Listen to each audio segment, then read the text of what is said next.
Hey there, y'all. Welcome back. So we're reading The Holes by Louis Sachar. Z Reads here. Thanks for stopping in. Give me a like, subscribe. Just trying to share a little bit of reading, talk about it, and get back into the whole reading aloud and the feeling of really getting into books like that. It's something I always loved as a kid, and this is just a adventure to stop in. So thanks for joining. We'll jump right in. So the hole felt heavy in Stanley's soft, fleshy hands. He tried to jam it into the earth, but the blade banged against the ground and bounced off without making a dent. The vibrations ran up the shaft of the shovel and into Stanley's wrists, making his bones rattle. It was still dark. The only light came into the room from the moon and the stars. More stars than Stanley had ever seen before. It seemed he had only just gotten to sleep when Mr. Pendanski came in and woke everyone up. Using all his might, he brought the shovel back down into the dry lake bed. The force stung his hands, but he made no impression on the earth. He wondered if he had a defective shovel. He glanced at Zero, about 15 feet away, who scooped out a shovelful of dirt and dumped it on a pile that was already almost a foot tall. For breakfast, they'd been served some kind of lukewarm cereal. The best part was the orange juice. They each got a pint carton.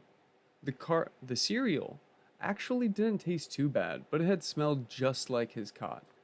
Then they filled their canteens, got their shovels, and were marched out across the lake. Each group were assigned a different area.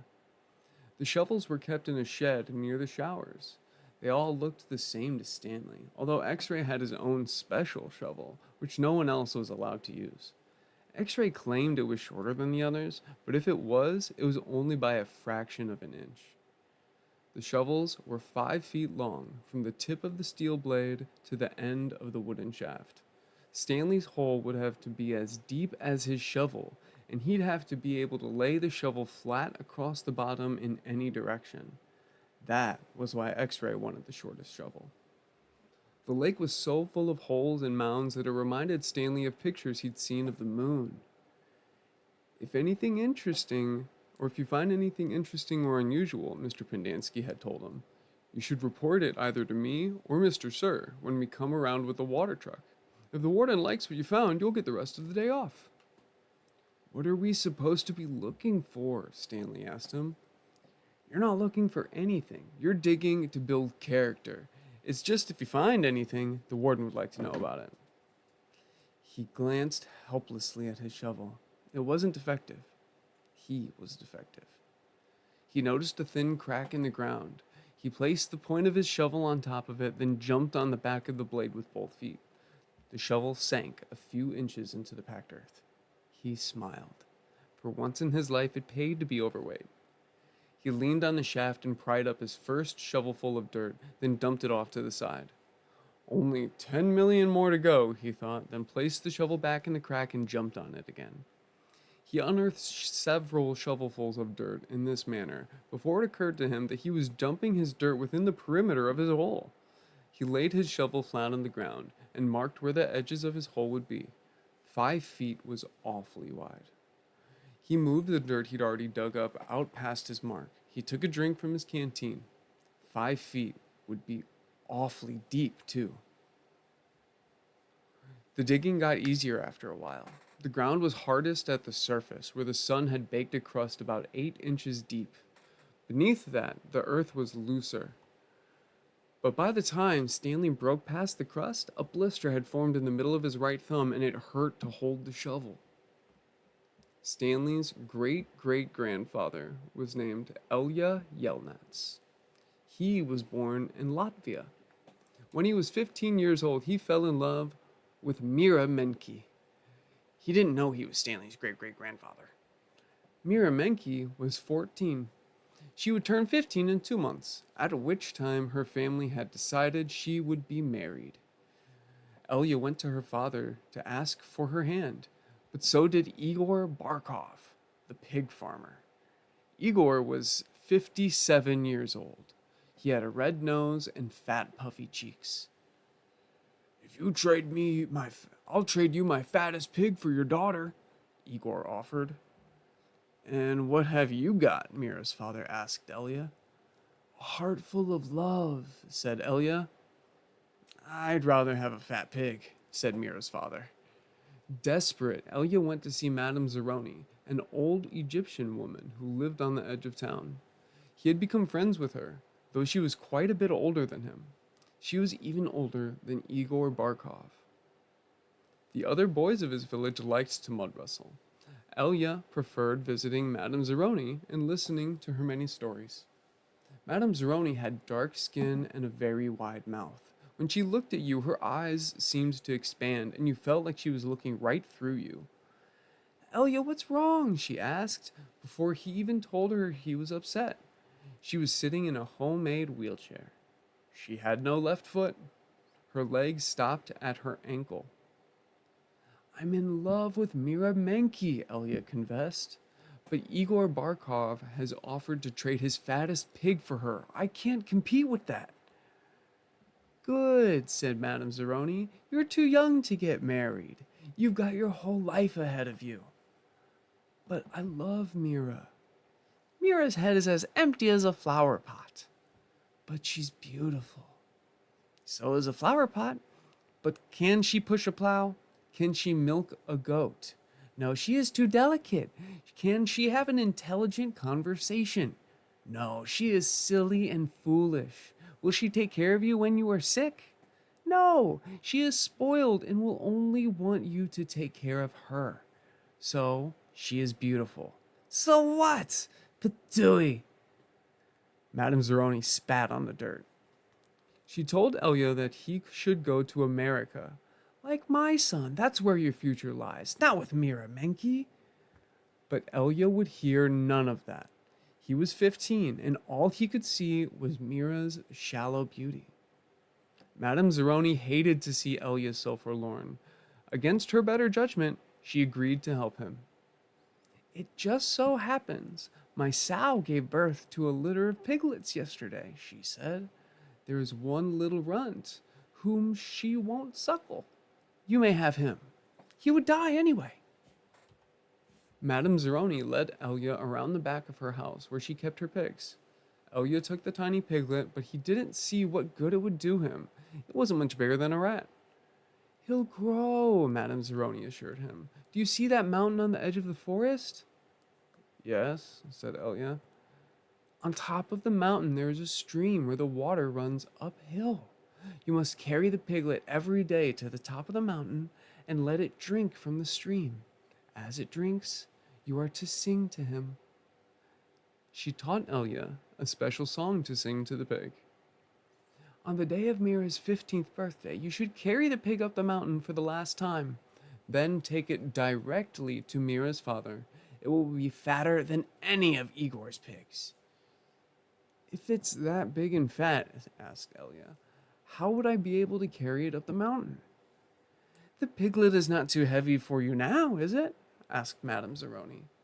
"Of course not," said Elia. "Do you think it will be too heavy for you tomorrow?" "No." "Every day you will carry the pig up the mountain. It will get a little bigger, but you will get a little stronger. After you give the pig to Mira's father, I want you to do one more thing for me." "Anything," said Elia. "I want you to carry me up the mountain. I want to drink from the stream, and I want you to sing the song to me." Elia promised he would. Madame Zeroni warned that if he failed to do this, he and his descendants would be doomed for all of eternity. At the time, Elia thought nothing of the curse. He was just a 15-year-old kid, and eternity didn't seem much longer than a week from Tuesday. Besides, he liked Madame Zeroni, and he would be glad to carry her up the mountain. He would have done it right then and there, but he wasn't yet strong enough. Stanley was still digging. His hole was about 3 feet deep, but only in the center. It sloped upward to the edges. The sun had only just come up over the horizon, but he already could feel its hot rays against his face. As he reached down to pick up his canteen, he felt a sudden rush of dizziness and put his hands on his knees to steady himself. For a moment, he was afraid he would throw up, but the moment passed. He drank the last drop of water from his canteen. He had blisters on every one of his fingers, and one in the center of each palm. Everyone else's hole was a lot deeper than his. He couldn't actually see their holes, but he could tell by the size of their dirt piles. He saw a cloud of dust moving across the wasteland and noticed that the other boys had stopped digging and were watching it too. The dirt cloud moved closer, and he could see that it trailed behind a red pickup truck. The truck stopped near where they were digging, and the boys lined up behind it. X-ray in front, Zero at the rear. Stanley got in line behind Zero. Mr. Sir filled each of their canteens from a tank of water in the bed of the pickup. As he took Stanley's canteen from him, he said, "This isn't the Girl Scouts, is it?" Stanley raised and lowered one shoulder. Mr. Sir followed Stanley back to his hole to see how he was doing. "You better get with it," he said, "or else you're going to be digging in the hottest part of the day." He popped some sunflower seeds into his mouth and deftly removed the shells with his teeth and spat them into Stanley's hole. Every day, Elia carried the little piglet up the mountain and sang to it as it drank from the stream. As the pig grew fatter, Elia grew stronger. On the day of Mira's 15th birthday, Elia's pig weighed over 50 stones. Madame Zeroni had told him to carry the pig up the mountain on that day as well, but Elia didn't want to present himself to Mira smelling like a pig. Instead, he took a bath. It was his second bath in less than a week. Then he led the pig to Mira's. Igor Barkov was there with his pig as well. "These are two of the finest pigs I've ever seen," Mira's father declared. He was also impressed with Elia, who seemed to have grown bigger and stronger in the last 2 months. "I used to think you were a good-for-nothing book reader," he said, "but I see now you could be an excellent mud wrestler." "May I marry your daughter?" Elia boldly asked. "First, I must weigh the pigs." Alas, poor Elia should have carried his pig up the mountain one last time. The two pigs weighed exactly the same. Stanley's blisters had ripped open and new blisters formed. He kept changing his grip on the shovel to try and avoid the pain. Finally, he removed his cap and held it between the shaft of his shovel and his raw hands. This helped, but digging was harder because the cap would slip and slide. The sun beat down on his unprotected head and neck.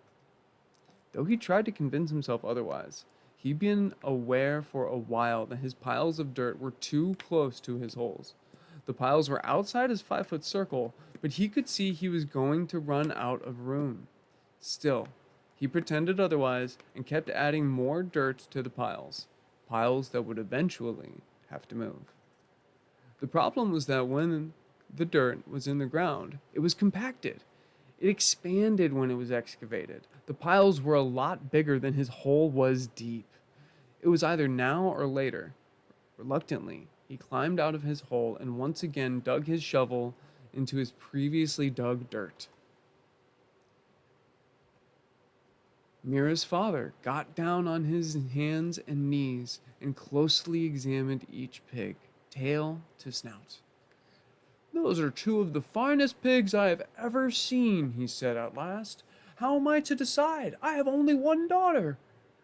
"Why not let Mira decide?" suggested Elia. "That's preposterous!" exclaimed Igor, expelling saliva as he spoke.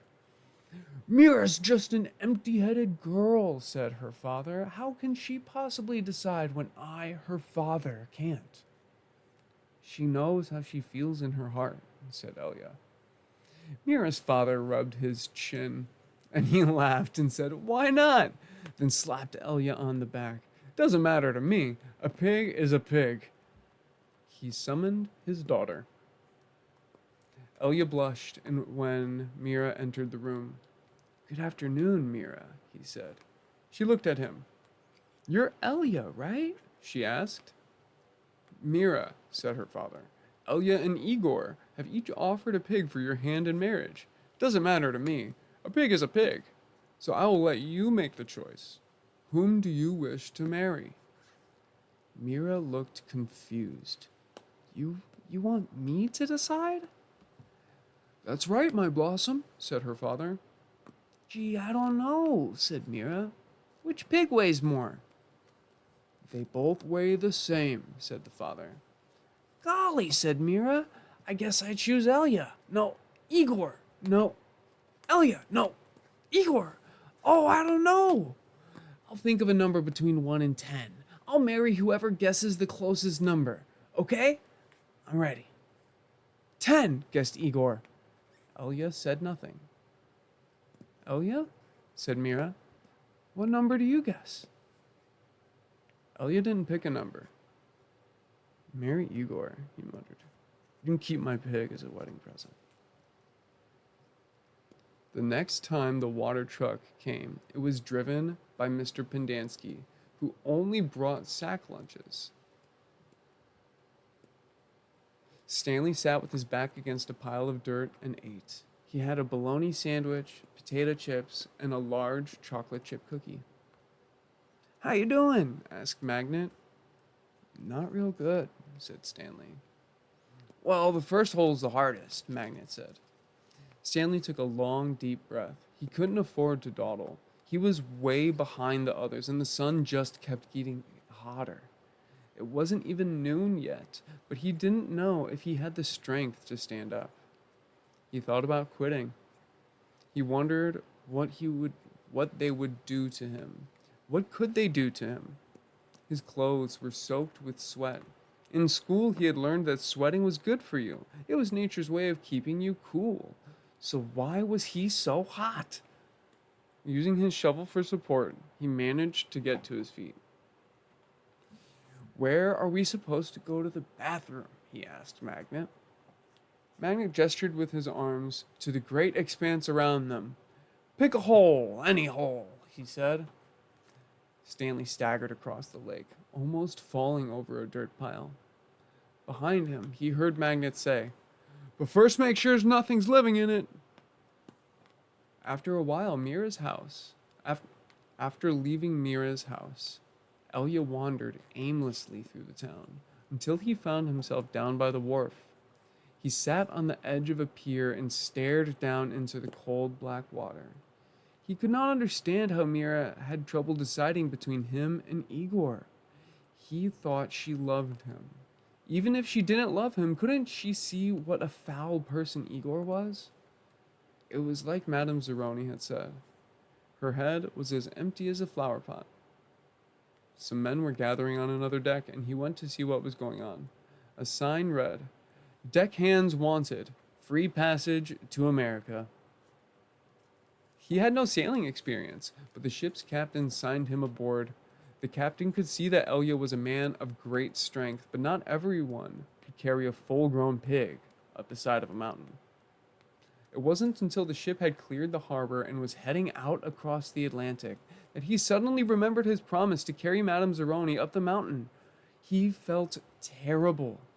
He wasn't afraid of the curse. He thought that was a lot of nonsense. He felt bad because he knew Madame Zeroni had wanted to drink from the stream before she died. Zero was the smallest kid in Group D, but he was the first one to finish digging. You're finished? Stanley asked enviously. Zero said nothing. Stanley walked to Zero's hole and watched him measure it with his shovel. The top of his hole was a perfect circle, and the sides were smooth and steep. Not one dirt clod more than necessary had been removed from the earth. Zero pulled himself up to the surface. He didn't even smile. He looked down at his perfectly dug hole, spat in it, then turned and headed back to the camp compound. Zero's one weird dude, said Zigzag. Stanley would have laughed, but he didn't have the strength. Zigzag had to be the weirdest dude Stanley had ever seen. He had a long, skinny neck and a big, round head with wild, frizzy blonde hair that stuck out in all directions. His head seemed to bob up and down on his neck like it was on a spring. Armpit was the second one to finish digging. He also spat in his hole before heading back to the camp compound. One by one, Stanley watched each of the boys spit into his hole and return to the camp compound. Stanley kept digging. His hole was almost up to his shoulders, although it was hard to tell exactly where the ground level was because his dirt piles completely surrounded the hole. The deeper he got, the harder it was to raise the dirt up out of the hole. Once again, he realized, he was going to have to move the piles. His cap was stained with blood from his hands. He felt like he was digging his own grave. In America, Elia learned to speak English. He fell in love with a woman named Sarah Miller. She could push a plow, milk a goat, and, most important, think for herself. She and Elia often stayed up half the night talking and laughing together. Their life was not easy. Elia worked hard, but bad luck seemed to follow him everywhere. He always seemed to be in the wrong place at the wrong time. He remembered Madame Zeroni telling him that she had a son in America. Elia was forever looking for him. He'd walk up to complete strangers and ask if they knew someone named Zeroni or had ever heard of anyone named Zeroni. No one did. Elia wasn't sure what he'd do if he ever found Madame Zeroni's son anyway. Carry him up a mountain and sing the pig lullaby to him, maybe? After his barn was struck by lightning for the third time, he told Sarah about his broken promise to Madame Zeroni. "I'm worse than a pig thief," he said. "You should leave me and find someone who isn't cursed." "I'm not leaving you," said Sarah, "but I want you to do one thing for me." "Anything," said Elia. Sarah smiled. "Sing me the pig lullaby." He sang it for her. Her eyes sparkled. "That is so pretty. What does it mean?" Elia tried his best to translate it from Latvian to English, but it wasn't the same. "It rhymes in Latvian," he told her. "I could tell," she said. A year later, their child was born. Sarah named him Stanley because she noticed that Stanley was Yelnats, spelled backward. Sarah changed the words of the pig lullaby so that they rhymed, and every night she sang it to little Stanley. If only the woodpecker sighs, the bark on the trees was as soft as the skies, while the wolf waits below, hungry and lonely, crying to the moon, if only, if only. Stanley's hole was as deep as his shovel, but not quite wide enough on the bottom. He grimaced as he sliced off a chunk of dirt, then raised it up and flung it onto a pile. He laid his shovel back down on the bottom of his hole, and, to his surprise, it fit. He rotated it and only had to chip off a few chunks of dirt here and there before he could lie flat across his hole in every direction. He heard the water truck approaching and felt a strange sense of pride at being able to show Mr. Sir or Mr. Pendanski that he had dug his first hole. He put his hands on the rim and tried to pull himself up. He couldn't do it. His arms were too weak to lift his heavy body. He used his legs to help, but he just didn't have any strength. He was trapped in this hole. It was almost funny, but he wasn't in any mood to laugh. "Stanley!" he heard Mr. Pendanski call. Using his shovel, he dug 2-foot holes in the whole wall. He climbed out to see Mr. Pendanski walking over to him. "I was afraid you'd fainted," Mr. Pendanski said. "You wouldn't have been the first." "I'm finished," said Stanley, putting his blood-spotted cap back on his head. "All right," said Mr. Pendanski, raising his hand for a high five, but Stanley ignored it. He didn't have the strength. Mr. Pendanski lowered his hand and looked down at Stanley's hole. "Well done," he said. "You want to ride back?" Stanley shook his head. "I'll walk." Mr. Pendanski climbed back into the truck without filling Stanley's canteen. Stanley waited for him to drive away, then took another look at his hole. He knew it was nothing to be proud of, but he felt proud nonetheless. He sucked up his last bit of saliva and spat. Alright, so that chapter was quite a bit longer than initially planned. That was only 7.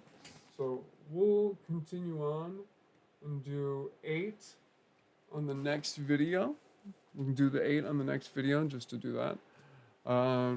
I thought this chapter was really, really cool. It seemed like this was what it was building up to, and that the movie attempted to do, but that this kind of storytelling back and forth for the experience of the pig climbing, and then the moving to America, and the experiences of that and the challenges, and mirroring that to Stanley's current struggles with his weight, with the shoveling, with the manual labor aspect of it, with the comparisons to people, the sense of trying to do the right thing and it's turning out to not really be the right thing, and like that's the lesson that's trying to be said. I think is a really cool way to frame this whole story. uh, it's interesting how they portray still Mr. Sir and Mr. Pendansky, and that all of this is that they're bad, like not good, but there's not really framed as a full villain yet. They sort of said the warden would be, but like it doesn't go too much into attributing like the good and the bad or the actual like senses around it. Mr. Sir's kind of a dick, but that's really all we've got so far. Uh, but yeah, still having these kind of analogies in a children's book, I see why it was big and important, and talking about immigration and acknowledging that. Some little bit of weirdness. It's clear it's a little bit dated. I mean, it is a 26-year-old book.